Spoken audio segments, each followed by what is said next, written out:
曾子曰：若夫慈爱、恭敬、安亲、扬民，则闻命也。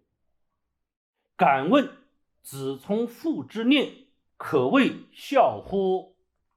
子曰：是何言于？是何言于？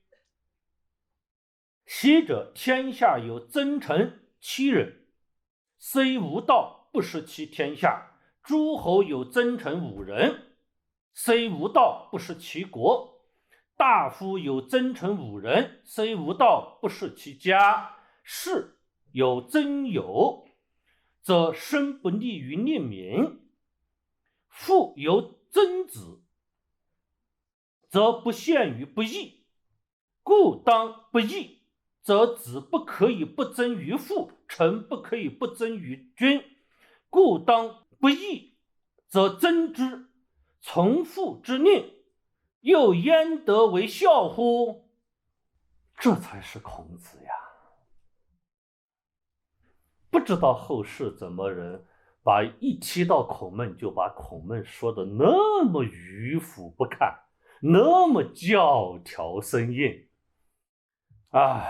这个孔子背了太多的黑锅孔子是天下第一大冤种纵观天下无过于夫子者就是我们平时受一点误会，受一点委屈，只是一点点夫子所受者远胜于我们100倍、1000倍，乃至万倍。真要替夫子捐一把同情之泪太同情他了。这个不知道怎么回事，他身上背负了太多不属于他的东西。这才是夫子，这才是圣人。他没有要我们一味的唯唯诺诺听父亲的话，哪怕我明知父亲错了，我也得听为了当孝子我也得听。夫子说 no， 不是这样的。正确的做法是什么？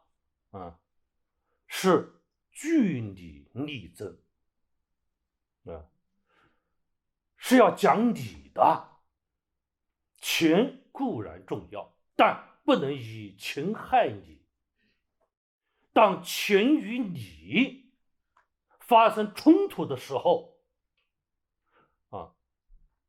怎么办？作为臣的，作为子的，这个时候怎么办？孔子说毫无疑问，据理力争用理代情理高于情父子之间再大的亲情，再浓厚的亲情，不能越理，就是道理的理，不能越理越了理的情就叫滥情，就叫背德之情，背理之情。这样的情是不能要的，不是孔子提倡的。君臣也是如此君要全心全意的爱臣，臣要全心全意的敬君但这个爱也好，敬也好，必须限定在理性的范围内，知性的范围内。一旦越出了理性和知性，越出了理与智，这个时候君臣之情、之爱、之敬就异化了，就变味了，就错误了，就要纠正孔子就要反对了。那么他的具体表现是，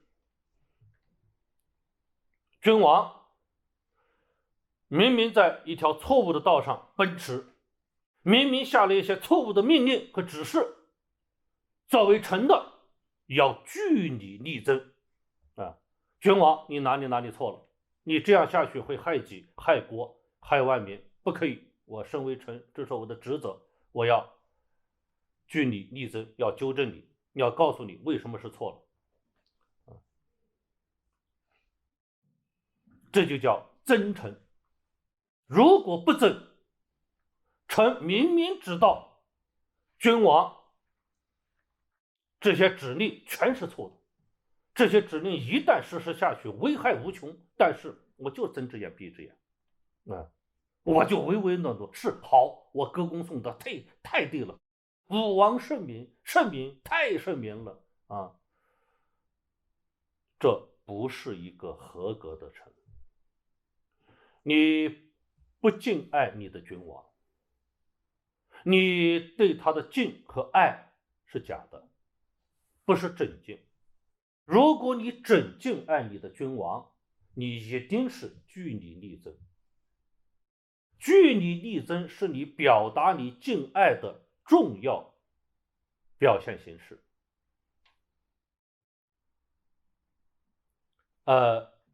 当子的也是，父亲明明错了啊，我搁在后面瞎起哄，对，父亲做的对，父亲说的好啊，对，父亲就这么干，好，这是不孝，这是当儿子的不孝，你是把你的父亲往错误的路上又推了一把，让他错上加错，让他不知其错，而导致错上加错，认错为对，坚持下去，让他万劫不复。你这什么儿子？你这不叫孝，你这叫恶子、逆子，不是孝子。如果我们这样来理解孝，就是一味的奉承父母，明明知道父母是错的，我们还要去推波助澜，百般隐饰，那么这是典型的不孝之行为，这是对孝的异化、误解、玷污，不是正当之孝、正确之孝。